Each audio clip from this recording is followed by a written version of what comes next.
बात अगर हम बिहार की राजनीति की करें तो बिहार की राजनीति में कहा जा रहा है कि खेला होना बाकी है। लेकिन बीजेपी के दो ऐसे उप मुख्यमंत्री जो प्रधानमंत्री से लेकर रक्षा मंत्री से लेकर गृह मंत्री से लेकर दिल्ली के बीजेपी कार्यालय भी पहुंच चुके हुए हैं। वहां उनके बधाई और स्वागत में तो मानो कि बिहार के डिप्टी सीएम बिहार में ही इनका स्वागत हो रहा है, लेकिन ऐसा नहीं है। दिल्ली पहुंचते हैं और दिल्ली में जैसे ही पहुंचते हैं वहां लोगों का तांता लग जाता है।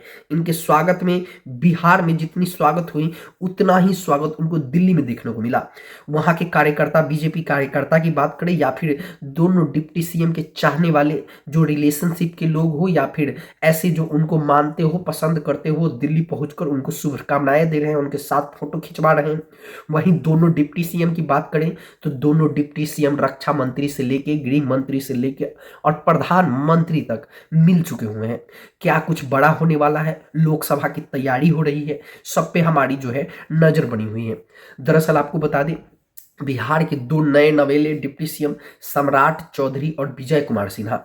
वही सम्राट चौधरी जो नीतीश कुमार को विधान परिषद में ही खूब ललकारते थे, वही विजय कुमार सिन्हा जो अपने स्पीकर के पद पर रहते हुए कई बार नीतीश कुमार से तनातनी हुई थी, कई बार अपने सरकार के खिलाफ ही उन्होंने आवाज बुलंद की थी। विपक्ष के नेता भी बने तो उन्होंने कई सारे धरना प्रदर्शन की और कई सारे रिकॉर्ड उन्होंने बनाए। लेकिन अब बीजेपी के दो डिप्टी सीएम बन चुके हुए हैं। लेकिन बिहार की राजनीति की बात करें तो लालू प्रसाद यादव के लड़की तेजस्वी यादव कह रहे हैं कि बिहार में खेला होना बाकी है। 12 तारीख को जो है बहुमत पेश करना है एनडीए सरकार को। लेकिन इसी बीच में दोनों डिप्टी सीएम दिल्ली पहुंचते हैं और उनका शानदार स्वागत किया जाता है।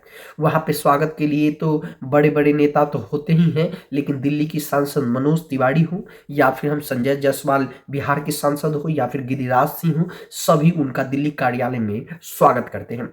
सम्राट चौधरी का वहां भाषण भी चलता है, विजय कुमार सिन्हा का भाषण चलता है। आप समझिए दोनों डिप्टी सीएम का काम अब कितना महत्वपूर्ण हो गया है। बिहार में जहां एक तरफ चुनाव से पहले ही एनडीए की सरकार बन गई, अब 2024 इलेक्शन आने वाली है जिसमें सभी पार्टी अपनी जोड़ आजमाइश करेगी। महागठबंधन जो कहा जा रहा था कि एकजुट है, अब धीरे धीरे उसमें जैसे ही बिखराव आया एनडीए के साथ बहुत सारे दल जुड़ते चले गए।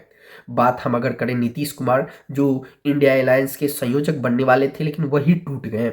उसके बाद ममता बनर्जी जो खड़गे का नाम आगे कर रही थी, कह रही थी कि अगर कांग्रेस नेतृत्व करेगी तो कहीं ना कहीं इंडिया अलायंस आगे बढ़ेगी। लेकिन वही ममता आज कांग्रेस के खिलाफ बोल रही है, कह रही है कि 40 सीट भी नहीं जीत पाएगी। कांग्रेस का घमंड है। वही कांग्रेस के नेता अधीर रंजन चौधरी कह रहे हैं कि ममता बनर्जी डर गई। आप समझिए कि इंडिया अलायंस में जहां एक तरफ टूट हो रही है तो एनडीए अलायंस एकजुट हो रहा है। लेकिन एनडीए अलायंस में भी थोड़ी बहुत शंका बन चुकी हुई है। जहां नीतीश कुमार के आने से पशुपति पारस और चिराग पासवान और आरसीपी सिंह कहीं ना कहीं फिट नहीं बैठ पा रहे हैं। वही आरसीपी सिंह जो जदयू के राष्ट्रीय अध्यक्ष हुआ करते थे लेकिन आजकल वो बीजेपी में है। वही आरसीपी सिंह जो नीतीश कुमार के नहीं आने तक वो जातीय समीकरण बीजेपी के लिए सेट कर रहे थे, लेकिन अब नीतीश कुमार एनडीए में वापसी किए हैं तब से आरसीपी सिंह का समीकरण सेट नहीं हो पा रहा है। आप समझिए चिराग पासवान जो नीतीश कुमार के लेके हर समय आगू गलते थे, अब उनको कहीं ना कहीं असहज महसूस तो जरूर हो रहा होगा।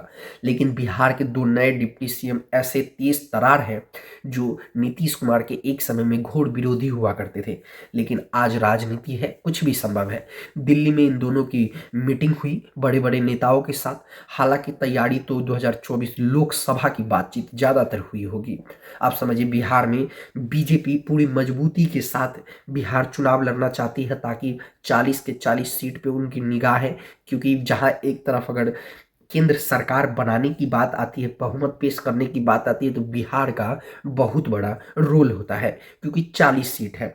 दो ऐसे राज्य हैं उत्तर प्रदेश और बिहार जिसे मिलाकर 120 सीट आसानी से पुर जाती है। बाकी आप समझ सकते हैं दोनों उप मुख्यमंत्री दिल्ली में हैं और दिल्ली से जैसे ही लौटेंगे तो आप समझिए कितना बड़ा भूचाल आएगा। फिलहाल बिहार की राजनीति पे हमारी नज़र बनी हुई है, कोई भी अपडेट आती है तो हम आप तक जरूर पहुंचाएंगे। वीडियो देखने के लिए आपका बहुत बहुत धन्यवाद।